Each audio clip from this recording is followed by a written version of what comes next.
So I have one of I consider him a mentor, even though he doesn't call me back yet. We have Santiago, one of my closest friends, and we've had the best of times getting to know each other over recent years with Visit Tampa Bay. And then I like to call him Jeff the Giant, Jeff Gigante that's here. Jeff is here with us today. So if you could, I'm going to do this one more time, but let's give them a round of applause, then we're going to get the crowd. Hey guys, if you can, let's bring it down. Let's all tell them, shh, let's get that going real quick. There we go. Let's do it one more time for him. And one last time. Yeah. Crowd control with the crowd. I like that. Hey, that's what I'm talking about. So let's get right into it. Santiago, can you tell me how many people visited Tampa Bay last year? Over 28 million. 28 million. And I think it was only about 143 million that crossed the state line of Florida, right? Correct. So you are a large percentage. So when somebody flies in from Boston or London or Seattle and chooses Tampa Bay, there's a few things that made them choose it. The weather, the sports, the events we fought to bring here, the restaurants, the bars, the hotels, the experiences. There isn't any decoration. You've built a product, and the product is good. People come back, and when they come back, they spend. And when they spend in this money, the city grows and the hospitality infrastructure grows. What do you think have been your largest contribution over the last 4 years to help that infrastructure grow? You know, it starts with planting a seed. Anybody that undervalues marketing and promotions is making a big, big mistake. I've often said that you could live in the most fantastic place on earth, and if no one knows that it's the most fantastic place on earth, no one's coming. So it starts with investing in marketing, but there has to be some truth in advertising. And you've already mentioned the incredible product we have here. When people come here, it's a total package. It's not for any one thing. And we grappled with that for a long time when we were rebranding and thinking about how we were going to sell this destination to the world, because we don't have the one iconic thing, right? When you think about Vegas, one thought comes to mind. It's gambling, it's casinos, right? When you think about New York City, Broadway may come to mind. When you think about Orlando, one thing might come to mind. We grappled with what comes to mind when the word Tampa comes out. And it's this total package. So it's history, it's culture, it's the people. And listen, this is going to be a different kind of fireside chat, because I'm going to tell you, I'm unapologetically Tampa. I don't want to be anybody else. We can see that with the hair. I don't want to be anybody else, my brother. I don't want to be Miami. I don't want to be Orlando. I don't want to be Chicago. When I came here to work for the mayor's office coming out of different markets, I said, we don't want to be anybody but a great Tampa. Forget about all those other people, because in this role I get to travel to a lot of cities, not only in the U.S. but in the world.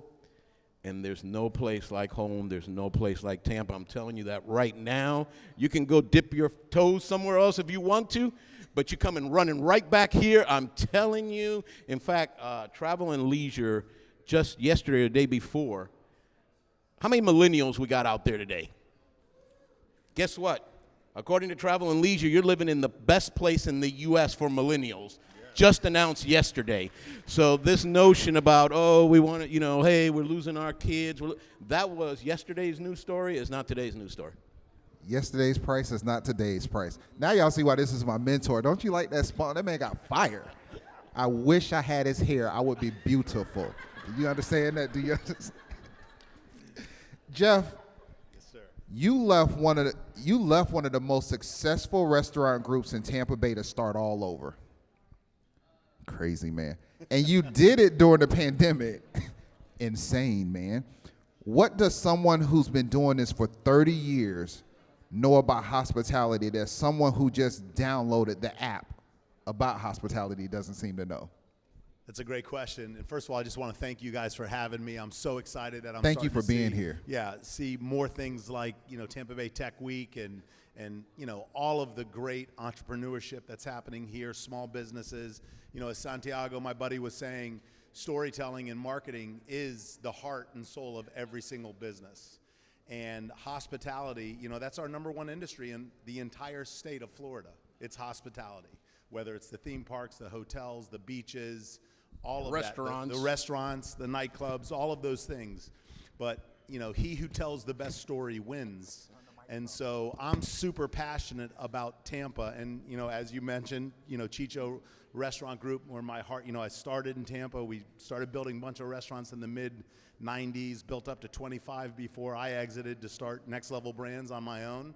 And, that simply for me was a passion play. When your life isn't about money or making money, but about living a purposeful life. Like, I made a shit ton of money at CRG. Man, were you there with us yesterday? Because I said the same thing. True entrepreneurs do not chase money. We chase impact. Well, at 50, I decided to upend my life. I'm sorry, when did you become 50? I'm not seeing that. Exactly. Well, I'm just saying, it's never too late. You are never too old to start over. To think that I could have the life that I'm living right now. I was having a talk with my 18-year-old son who's going off to Florida State next in August. Go Noles. And, yeah, go Noles. And he was, I'm like, so son, what are you thinking you want to do? He goes, well, I like money. I want to do hospitality. I was like, okay. I said, I didn't make money for the first 20 years in hospitality, just so you know. So as long as you're good till like you're 40. Now I don't want to do hospitality. Making 50, 60 grand a year and just, putting your heart. He goes, well, that's terrible, Dad. I said, well, welcome to your life. Like, I never feel like I'm working. I wake up every day excited to get out of bed and go do what I can do. And we feed over 1 million people a year in my little company in Tampa. So That's we're beautiful. super excited about what's happening here. In hospitality, you are not, hospitality finds you, you don't find hospitality. And I'm so proud to have now, we have 600 employees, and a lot of them are from these amazing universities that were going to be pre-med or pre-law, and they've come in and they loved the passion and the culture that we've created, and they've, I want to make a life at this. And so we're very proud to be, born and bred and raised right here in Tampa. Santiago, from a destination marketing standpoint, how do you think about the difference between a city that has a great food scene and a city that has great food content? Are those the same thing, or are they dangerously different? Wow, that's a better question, I think, for Jeff. But I'm gonna go on a limb, and Jeff may hit me with his microphone. I think you need both. I really think you need both. And I'm going to tell you a quick little story, and Jeff may know the story. So right before COVID, we got a call from my very good friend in Orlando who is he's no longer doing it, what I do. And he said, hey, listen, I got a call from some friends from France with Michelin. And they picked up on a book that you all put out. And the book was Tampa's Table. And if it had been up to me, we probably would have never done the book, but I'm a dumb guy. So I'm surrounded by really smart people, right? So our PR marketing team, right before COVID, came to me and said, we really want to highlight our culinary scene because it's very special. There are brands here, there are restaurants here you can't experience anywhere but in Tampa, Florida, because it goes back to being born and bred here in Tampa. That's why I'm so passionate about the place. And I said, oh my gosh, you guys want to do a cookbook? Are you kidding me? Yeah, that sounds so, we wanted to be hip and cool and inspire the world to love Tampa Bay and have millennials move here. I said, we're going to do a cookbook. And he said, yeah, it's going to be a great cookbook. And I said, really? He said, yeah, we're going to do videos of the restaurant tours and of the chefs making the meals, and it's going to be a viral sensation because it's going to go with the book and whatever. The dumb guy didn't think it was a great idea, and here Michelin thought it was brilliant. So because of our book that we put out before, and we're now on our second edition of the book, and I'm sure we featured some of your wonderful recipes in the book, We put out a second book, and lo and behold, the Michelin Guide looked at Florida because of Tampa's table. And then we had to bring in other partners in to make sure we could have the Michelin Guide in Florida. So it was Orlando and Tampa reaching out to Miami and reaching out to Visit Florida to make sure we have the Michelin Guide. And lo and behold, we had it for 3 years just for the 3 cities. And now for the next 3 years, they've added another 3 destinations in Florida. And I'm sure at some point it'll go statewide. And I can't tell you how much being in a Michelin Guide can elevate a destination. You go from being unsophisticated all of a sudden to being one of the most sophisticated places because of the great food. And I mean, that's amazing. the key thing, Santiago, because, and I want both of you guys to tap into this. With the tech, you now have an advantage where you're collecting data points that you've never collected before. And I've noticed you all, I feel if you haven't, we're right on the brink of passing Miami for Michelin-starred restaurants. And we're getting... I think it's close, yeah. It's close. It's very close. How have you all been using the data, and how has the tech genuinely changed what you're doing for hospitality as infrastructure?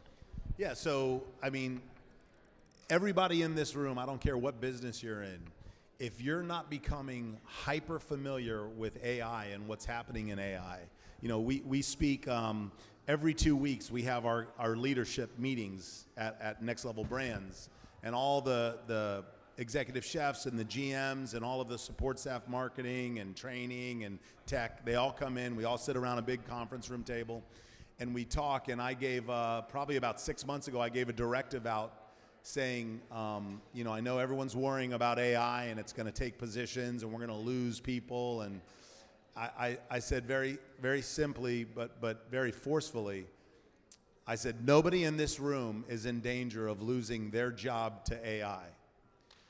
What they are in danger of is losing their job to somebody who knows AI better than you do.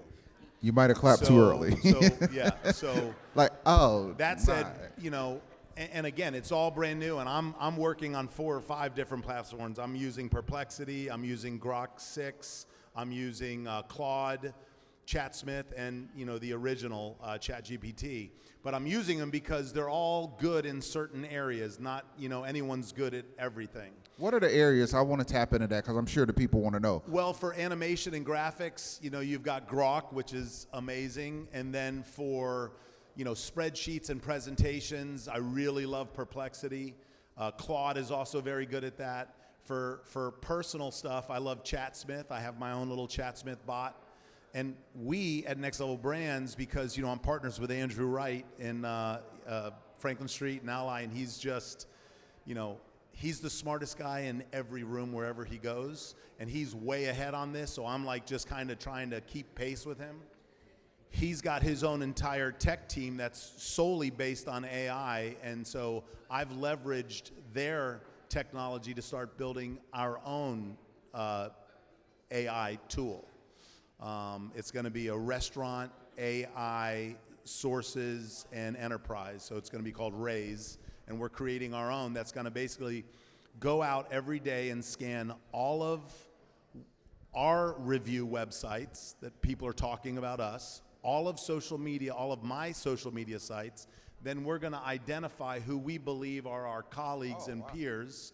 It's going to look at all of theirs, tell us what they're doing differently than what we're doing differently than what they're doing, what themes are popping up on all of our reviews. You know, Forbitchy's too loud, we love it, but it's too, you know, things like that. So you're running real-time sentiment analysis 100%. of it. Oh, wow. I'm talking, I've got it on my you know, it blew me away. I was up till 4 in the morning the first night they gave it to me because I just couldn't believe how early, and you know, I just told Tom Ryback, who's the IT director at Franklin Street, what I was thinking about, and in 5 days, he already had me a demo beta site, which we're gonna make a shit ton of tweaks to, but that's what we're doing out in the marketplace. And like every restaurateur, all my friends, Richard Gonsmart, you know, the Caspers, everybody in our business, I can't wait to develop this and share it with them so we can all, you know, the rising tide raises all boats. I want everybody to get better because that's what Tampa is. We're leveling up here.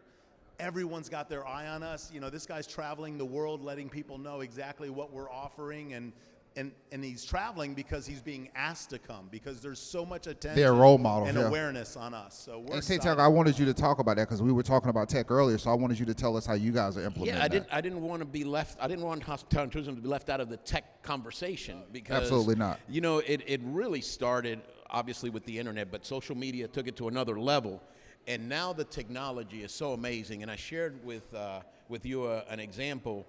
When we hosted the Super Bowl back, principal, but man, you got it. You got it going on over here. Jeez, Louise. So we were hosting a Super Bowl during the pandemic, and we knew we were going to have lots of safety precautions in place, lots of procedures, and we were all wondering how successful that Super Bowl would be. It was our 5th Super Bowl, and I've actually been involved in 3 or 4 of them. I lose track of time because I'm an old guy now. But I can tell you that we may not be the biggest, but we like being first. So we were the first to start using data and technology to inform us about marketing decisions, return on investment, traveler trends, what's happening, and talk about real time. So we partnered with a startup at the time, and now they are the bomb for most of the folks that do what we do. And they were able, because all of us, I think most of us have one of these, or a credit card. The Black Mirror. Or something that technology can track. So when we hosted the Super Bowl back in 2021, this company could actually track everyone that was here during that week. Now, they didn't know you by name. They didn't know Jeff or Santiago, but they were all pixels on a data map. And they could tell us who was here from Kansas City, who was a local, who was here from somewhere else that wasn't Kansas City or a Tampa Bay person. And not only that, they could follow you around. So they knew where you were 2 to 3 days before the game, even if you were here for the game, where you were spending your money, how much money you were spending, and these pixels were alive, and they were color-coded. So you can imagine Kansas City Chiefs were red, and we had all these color pixels. Kind of sounds like a bad ex-girlfriend, but continue. Yeah, be careful. You could be tracked, my friend. And so they were tracking the money. And so now with AI, you know, this is what, 6 years ago, right? 21, 5 years ago. Time flies when you're having fun. Now, the AI, you can literally dump data in. And for example, we track visitors to the destination and again, how they spend their money, where they go. We can drop all that stuff now in AI, be it Claude or whoever it is you want to use, and it can give you patterns of behavior. When people are here, what do they like to do so that we can market that? If you like coming here and you like going to Boulan, well, then we want to market Boulan, because we want people to come here that haven't come here and go to Boulan. So our marketing now is very targeted, and we actually know what really piques the interest of certain travelers. Because so now obviously, if you're from a destination that has beautiful beaches, we don't want to talk about beaches. We want to talk about something else. We want to talk about something else, because you got the best beaches in the world there. Why would you want to come to ours? And so it's this notion of predicting behavior and targeting that behavior to bring in money. So now we have sentiment analysis, predictive analysis. So I'm going to ask the hard question. Jeff, is this helping you raise your prices and know how to target your money? Raise and lower prices, absolutely. We look at that all the time. Every quarter, we go through all of our PLUs. We see what's selling, what's not selling.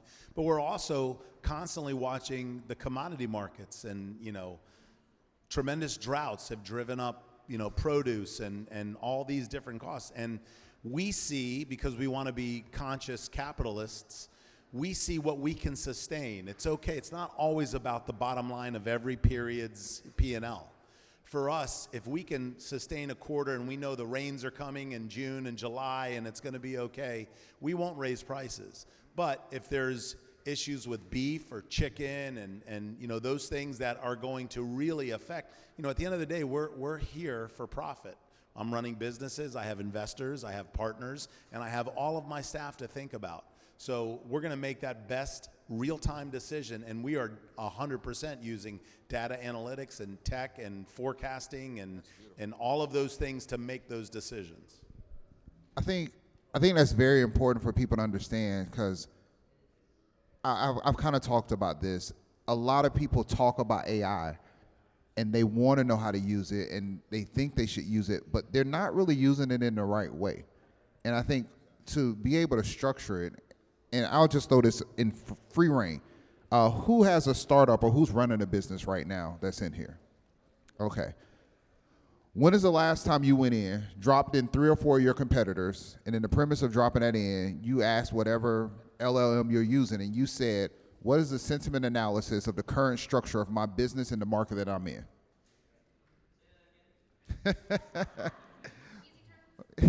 But that's the trick. You have to actually know the terms to trigger the LLM to do the proper research. So Jeff can't just say, what are people eating? He has to say, what are people pairing? Because this is one of the things we used to talk about. Yeah, it's all about the prompt. It's not just using the tool, it's how you tell it what you want. Act like this. I'll give you a very quick, for instance, I don't mean to cut you off. No, you're not cutting me off. It's true because, I found out a lot of times, because I'll just pop in the different departments in our company and see, like, what are you doing with AI? And either I'll get a stare like, oh shit, I'm supposed to be working on this and I'm not working on this. So I'll give you a real-time example of how we use AI to better our situation and give us a little leg up and information.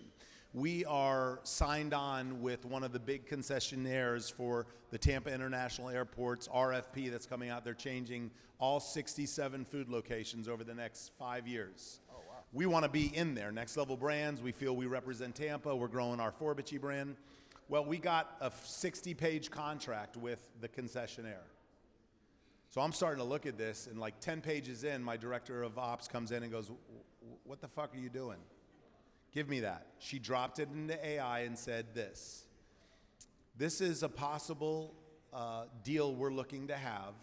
Please go through and give me an outline of the top 10 directives that it's asking for. Tell us how compensation's going to happen, and then go out into the marketplace and public information on airport deals with restaurateurs. Tell us, how do we fit industry standard on our compensation? A minute later, it came back with a 3-page sheet that basically told me everything I needed to do in order to go back and say, based on Chicago O'Hare and Miami International, and which this concessionaire had deals in all of them, we ended up not only making a better deal for ourselves, but having a better, broader understanding of what the industry is doing in this space. That would have taken a month of research for somebody in my office to kind of compile that kind of data. AI did it in 60 seconds, I'd say, maybe 90 seconds. And I would think one of the most important things to take away from that is a lot of you have this amazing part on your phone that you don't use because all we do is text each other. You need to start talking to your AI. Turn on the dictation and just say exactly what you're feeling, because then you could say, gather my thoughts, turn this into the prompt to get me the information that I need. So that's just some free game, so y'all can go home and prompt master that and thank me later. But Santiago, you have one of the best data sets. By the way, even though I'm telling you I look at him as a mentor, I'm not just saying that. We were at the governor's conference last year, sitting right by him. We was having a great time. We were way too loud. That's why I know what they're going through. We were loud. We were having a great time. They kept winning award after award after award. I think you guys took home 7 or 8 that night. They won the most. They lost to a campaign that shouldn't have won. It was breaking up with spring break. Breaking up the spring break with Miami. Now Miami's begging for everybody to come back to spring break because now they're broke. But either way, suckers. So you have the best data set with visitor origin, spend patterns, hotel nights, thank you to Hotel Hyatt, convention demand, event impact. How much of this data have you ran through our AI, and how is this things changing for what Visit Tampa Bay is going to be doing for the next decade? You know, it's interesting that you asked that because a lot of our colleagues, including us, are looking at doing data dumps in AI and getting some very explicit direction from AI. And I'll give you an example because Jeff really sparked this memory for me. Not too long ago, I wasn't very happy with a competitor because they were doing great. And I'm like, what is going on with these people? Why have they had a great January and a great February? What the heck's going on with them? I'm trying to think which No, DMO I'm not going to you're name them talking because I'm not going to promote them, and because I am competitive that way. And I went down to, and I have to tell you, most of our team, I'm the dinosaur in the office. Everybody's young. Everybody knows how to use this stuff. So I went, and I've been fuming about this now for a bit, about this competitor. And I went down and said, somebody needs to tell me what's going on with these people. I got to know. I got to know. And so within seconds, one of our very AI literate people brought me a sheet, said, don't worry about it, brother. It's a blip. It's not a pattern. They've had 2 good months because of these things. Wow. And my anxiety went away immediately. So now the industry is looking at data dumps, not only regarding visitors, visitor surveys dumped into AI to tell us what people liked, what they didn't like, what they're looking forward to in the future. Now we're actually doing it with employees. Because you can take job descriptions, you can take actions that those employees have taken in those particular jobs, dump it in AI, and tell you how to strengthen those employees and move the organization to another level. So it's that intricate now that we could take my job, President CEO, dump it in there, look at what I've done over 13 years, and then it will tell me, he should have done this, he should have done that, and he should do this, and he did great at this, but not so great at that. I would love a LLM that responded like you when I put a prompt in. Like, what should I do today? Get your shit together. And I'm just playing. Get a haircut. So, Jeff, you now can get this data from Santiago. Yes. You can go to him and say, what are my and as a partner, he can. We have 1,000 partners, including Hotel Hyatt, Jeff. I mean, many in the audience, and our data is their data. So now it's you proprietary, so we can summarize and give it in a certain way. But we do. But he could change. But they help us forecast. They tell us the year out. This is what's coming. Here's when the bar exam's going to be. Like they let us know and help us predictively be ready. So I have a request. Yeah, let's go. Can you get rid of espresso martinis? Can I get rid of them? I'm so tired. I know they make you so much money. I'm so tired of seeing them. If you can give me another top 1 drink in all of my restaurants, yes, I will 100%. That's why I brought it up, guys. We actually followed it. When I saw it, I didn't get it because I remember at one point I pulled data randomly. I'm a nerd, guys. I literally sit at home and just talk. Like I would literally ask. I did this in Claude. Why is espresso martinis doing so good? And it was a balance because people feel they need the caffeine. Correct. To balance off the liquor. Used to be Red Bull vodka. Yeah. Now it's espresso martini. They feel that's balancing it off, but also they, for some reason, interpret it as they're taking in less liquor because of the coffee component. That is incorrect. Now, but it makes them feel good. It makes them feel better because it's like, oh, here's 3 coffee beans on top of all your liquor. You're okay. But the interesting point for me is, how did you guys shift that data? Because it's also, if I'm correct, it's one of the more profitable drinks. Oh my God, it's tremendous. Yeah. Again, like I told you, data drives 80% of our decisioning, and so. You'll see at Boulan and Forbici and Union and Matilde, it's coming up. You'll see all of those drinks, and then seasonally, like I just tasted yesterday on our cocktail tasting at Boulan, a Bananas Foster espresso martini. Now, the funny reason, all of us are on TikTok, I've seen a lot of stuff with Banana Foster, Dreamsicle, and what was the one that went crazy, guys? The little cookies. Well, the pumpkin espresso during It was a fall, little we do cake, that. though. It was a particular cake made out of like the little butter cookies. Oh, yeah. And the Biscoff thing. So now, you telling me your drinks are being driven by TikTok? Not TikTok, although TikTok is very reflective because it's real-time trending. We have the Bananas Foster banana bread pudding, and that thing is selling insane. So our beverage team's like, what if we kind of combine that for those people that don't really want to waste the calories on dessert, but have it in their drink? And I'm going to add to this because you guys were at one point very much so I remember when we had Timeline Brewery, this was a brewery destination and a lot of contract brewing, and it was huge. One of my favorite, they do the little cool drawings. I'm drawing a blank because, say it again? Yeah, they have the character drawings on the side of their beer. It's over there by IKEA. The brewery by IKEA, guy. Coppertail. So one of my favorite brews, Coppertail, and I'm watching.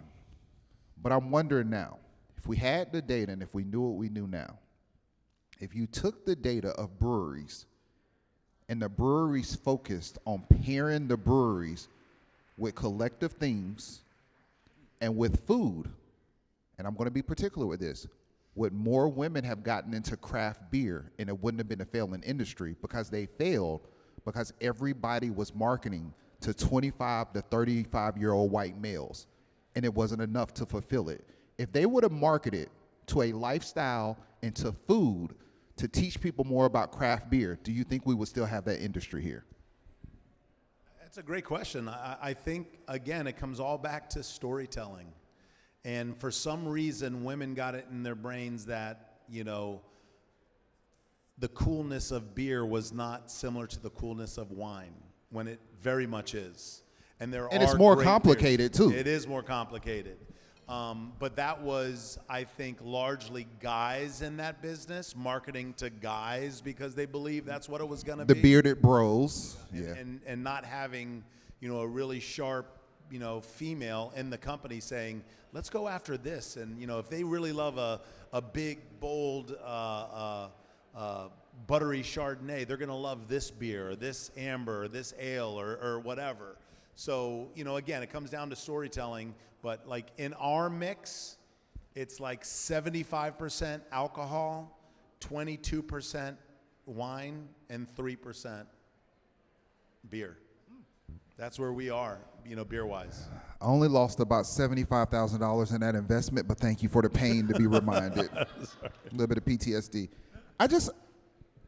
For the sake of the camera, we know who you are, and I didn't do this with other panels, but I just want you to name them off, and I want to know who's eating there before we get into the next question. So can you go a restaurant at a time, name off the restaurants you have now, and let's see a show of hands of who's. So Forbici Modern Italian in Hyde Park. Forbici, Hyde Park, okay. Boulan Brasserie right across from Amelie Arena. Okay. And then Union New American up on West Shore between the malls. Now, before we continue, I hope none of y'all got free tickets because I know how much those restaurants cost. So I hope y'all paid to be in here. You have created a culture, to me. I feel you literally have the storytelling that Santiago was talking about. And when I think of those restaurants, I can see an image of who's going there. Even though too many of them wear the 3/4 course vest. But besides that they dress about the same, what are you guys going to do next? You and Santiago are working. Everybody here can see how beautiful Tampa Bay is. My question is, what do we do next? What takes us ahead of the curve? Because me and Santiago had a very candid conversation. People are running from Miami. People are over South Florida. South Florida is a wrap. I think they got to restructure and rebuild. What's next? So I'll just tell you, speaking on my behalf, you've got Daryl Shaw down here with Gasworks. That's kind of where the ball's moving. Midtown came up. Obviously, Jeff Vinnick started it all with Water Street and that development. That's continuing phase 2 and phase 3. And, I sit in my restaurants, namely Boulan, because, you've got Bill Gates that's kind of driving that. So every restaurateur in the world, I've had Sam Fox, Keith McNally, Noah Tepperberg from Tao Group, all come through Bulan, look around and go, I could build restaurants here. See what this is like and what's happening here. And that for me is so exciting. You know, our vision and mission at Next Level Brands is elevating the culinary landscape of Tampa Bay. And I think we're doing a pretty good job. I think we can do better. So for us, the Forbici Modern Italian is our growth vehicle. Chris Sullivan's a partner of mine, and he's been my mentor for 25 years. And, you know, that's my Tom Brady, my Michael Jordan. In restaurants, you know, the guy's opened 2,000 restaurants. He's brilliant. He's got more energy than I do. And he says that he believes there's 20 to 40 Forbici locations throughout the Southeast. So we're building 3 or 4 of them here local. We're going to watch the numbers on them and then go out, bring in joint venture partners and grow that. Outside of that, I'm going to build anywhere between 6 and 10 big one-off concepts like I have now. That's Sam Fox's model out of Arizona. So, you know, Sam Fox has got, you know,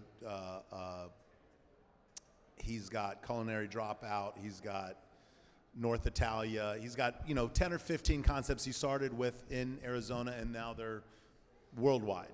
He's also now into hotels. So I'm going to build Matilde's, our latest, which actually, you know, you guys are the first to hear that. We signed the lease yesterday.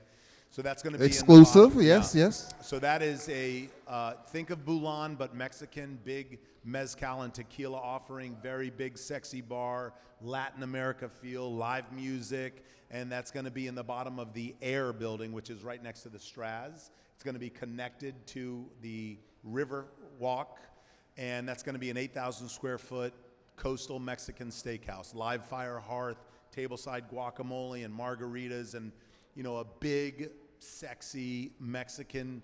And I literally just came back with my girlfriend from Mexico City on 2 days ago, and no one in the States have seen coming what we're going to do here. So I have 2 questions for you. Yeah.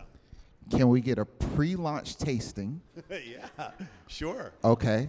Happy to. Have you curated the sound for this location yet? We have. We're working with a DJ Mic up. that curates a lot of what we do now, but I was actually in a lot of the nightclubs throughout Mexico, and there's, like, you know, I'm thinking, like, what are we going to do? Like, Bulan's music's so good, Union, and then Forbici with the live music, and so there's such a movement of not Mexican house music, but there's chill, there's Mexican goth, there's like all these different sounds. And Mexican goth. It's just, I'm so excited to be able to bring the culture, the hospitality. And if you guys haven't been to Mexico City, I'm embarrassed to say that I grew up going to Mexico, but I would go to Cancun and Playa del Carmen and Isla de Mujeres, you know, not Mexico City, because everyone's like, oh, it's dangerous and it's dirty, and it's one of the finest cultural food restaurant cities in the world. And there's 55,000 restaurants, 10,000 5-star restaurants, 40 Michelin rated restaurants. Jeez. And the culture and the people and the systems and what they do there is unparalleled. So I'm super inspired about what we're creating with Matilde. I just want you to know, Aaron, I was about to try to plug you, man. I was about to say Music Bureau is your guys. I was trying to get a Visit Tampa Bay partner to get a gig right there. You know, networking on stage. And, you know, I want the help. I'll take all of it. I mean, you know, I want to highlight exactly what Jeff said about Mexico City. You know, we had done our homework on Mexico City, and it is an amazing international city. One of the main reasons why we went in collectively and got a direct flight to Mexico City. We got that on Aeromexico, which is an amazing flight. Amazing First class airline. is $700 round trip on Aeromexico, just so you know, because I'm not and quick trip. Yes, quick trip, 2 hours, 40 minutes. Yeah. The people are amazing, and there's more people in Mexico City than the entire state of Florida. And it's cleaner, and it's run, they're happier. I'm just telling you, I could live in that city. It's an amazing city. It's an amazing city. You know, talking about what's next, right? I started out by saying we don't want to be like anybody else, but we do want to learn from their mistakes. Yes. We do want to learn from them. And I think we have very, very bright people in this city, in this county, in this region that don't rush things. And I like to say we don't rush things. We really think things through. We look at data. We look at their mistakes. And because of that, a few years ago, our board of directors said, strategic plans are really inwardly focused, right? When you think about a strategic plan, it's about your organization, what your people are going to do, what your vision is, your mission, your goals, et cetera, et cetera. Why don't, we're already doing so great marketing and promoting and selling, and the world now really understands more about Tampa than they ever did. Yeah. It was, why doesn't Visit Tampa Bay take a leadership role and develop a destination development growth plan? Yes. And in the tourism infrastructure, because we can't control everything. And it was, get a third party, a reputable third party, to come in and inventory everything we have in the tourism infrastructure in Hillsborough County, and then come up with recommendations as to where to invest. Because we've seen what's happened with over-tourism. We've seen what's happened when you grow too fast. Businesses cannibalize each other. Think about if we had 10 five-star hotels right next to each other. I was going to remind you of our conversation. You may not remember it. The way I met Santiago was I was at my first, it's our 101, the introductory to Visit Tampa Bay. And I said to him, I was talking about the Beyonce concert. And I said, I feel Tampa has a luxury hotel problem. There's just not enough. How do we fix it? And he looked at me, he was like, good question, but I got that taken care of. And now you're showing data. The JW Marriott was the first out of the gate. And I want to remind people, we were building this stuff during COVID. So it wasn't like we shied away, COVID, oh my God. We were hosting conventions and bringing in tourists and bringing in people during COVID because the state of Florida was open for business, right? And always what open. I say, it's open for business for all people. Amen. So we want all people to come to Tampa, Hillsborough County, for all people. And so the notion of helping drive the right kind of investment was really key to us. And I can't tell you over the last 6 months how many people have shown up to our office and said, we pulled your study offline and we're building a hotel over here, or we're building a music venue over here, or we're building think that's a venue with 4,300 people can be in that venue. There you go. Yes. And that was brought out in our study, that we needed something of that size. So people now are watching this study, and it's an evolving study. It's not finished, right? It continues to evolve because as things are added, you don't want to keep adding the same thing.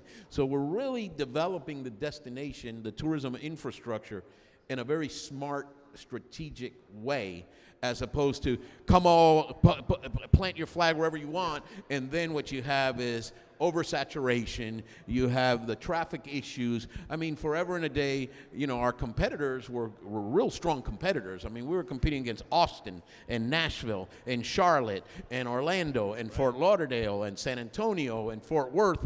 There wasn't a bum in the group. And we were thinking, how do we go from the bottom of the pack to the top of the pack? And I'm going to tell you, 13 years ago, we're in the bottom third of our competitive set. And now we're either number one or in the top third of the competitive set. And it's because of the way we've developed and how we talk about that development. And, you mentioned the product being good.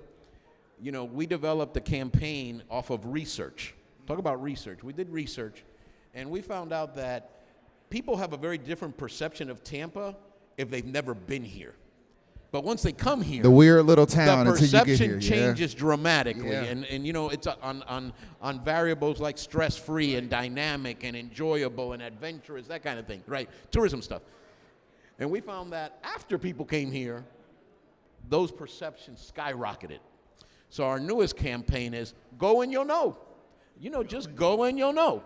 Go to Tampa and you'll know what we're really all about. And in that imagery is stuff that you would experience in Tampa that you won't experience somewhere else. I hope I get that T-shirt. I got to get that T-shirt. Go and you'll know. Go and you'll know.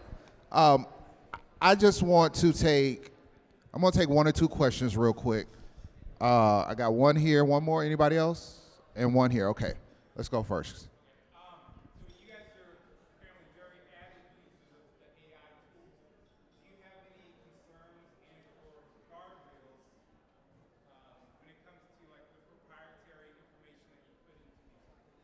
Do you have any guardrails or proprietary? Yeah, Yeah, I think there's always inherent risks in that information, but I'm so of the belief that I don't have competition in what I do because I am me and I live inside this brain and it's our ethos. So I share it openly with all of the people in hospitality that I work with. They call for a question, I'm giving them a direct answer exactly how we do it and why we're doing it how we do it, because we believe it's a better, elevated way. So I think there is, AI is scary. If you think about like what's happening and the amount of technology, and there will be displacement, but we're in the people and experiential business. AI is never going to give you experiential. It'll never happen. It's never going to cook one of his plates. I mean, Never AI going is never to going to give you do a that. beach. Like, Yeah, it's never going to make your bed at the you guys hotel. remember? It's not going to happen. You remember Zuckerberg with the metaverse? And Yeah. He changed the whole company name. There were Yeah. idiots spending $600,000 on a yacht in the metaverse. Thinking we were about to go play Sims all day. Again, that's like a fatty, trendy thing. But I don't want to live in a headset on my shitty couch and in a fake world. I want to go out and experience life. Those old guys like myself and Santiago understand that you've got such a short blip on this big rock flying around the sun. Like, get out and go. Like, Let me ask you.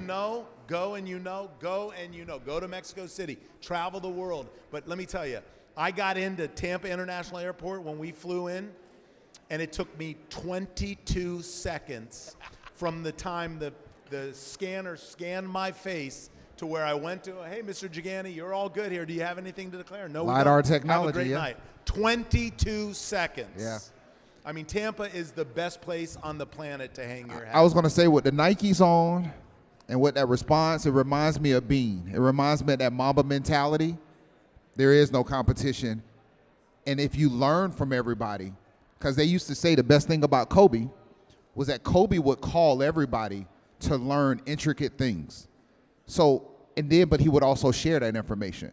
So when you think with that mindset that there really isn't any competition and you feed it, I think the universe gives you that energy back to where you keep sharing and you keep growing, because the only thing that's proprietary in life is you. Most stuff has been repeated. Christianity is not an original religion. It's a replication of other religions. Nothing is original. The only thing that's original is you yourself. So I think as long as you're executing it, you can give somebody the plan. You can give people the ingredients. It doesn't mean they know how to cook the recipe the right way. So one last question right here.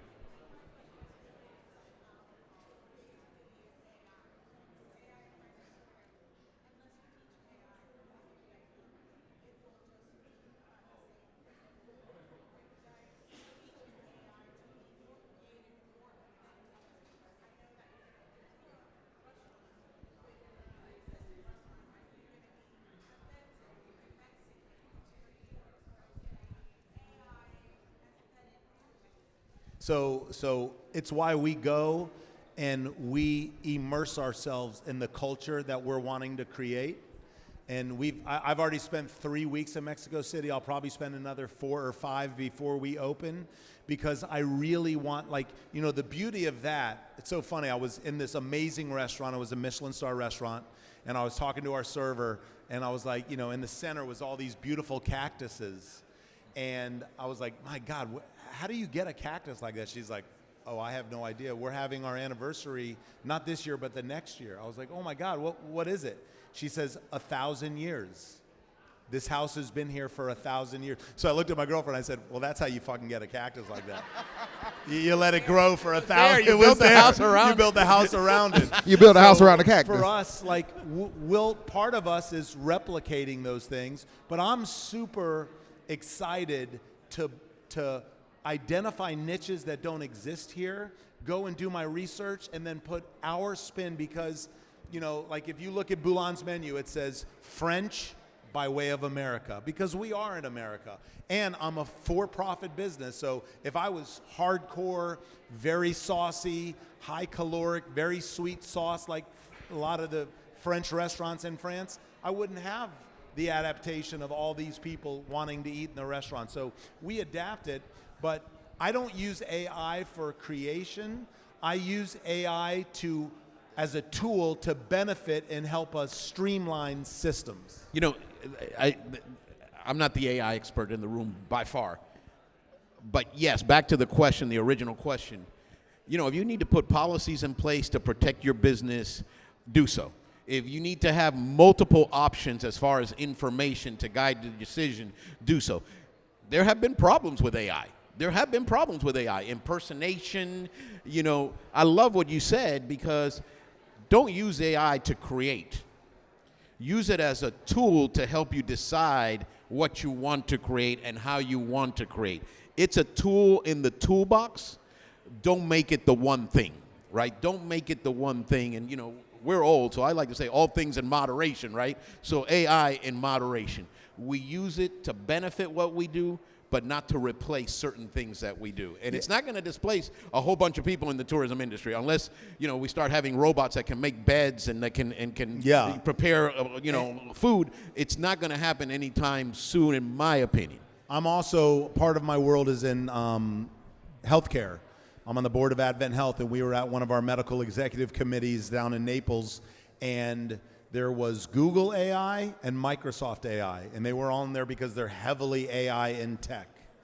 And I was sitting at a table of all the AI engineers, and this goofy little nerdy guy's telling me the story of, he's like, oh yeah, we had to shut down, I think it was Gemini, that was the Google, because Gemini talked with Microsoft's AI, and they invented their own language that was indiscernible to humans, and they went rogue. So they shut both of them down.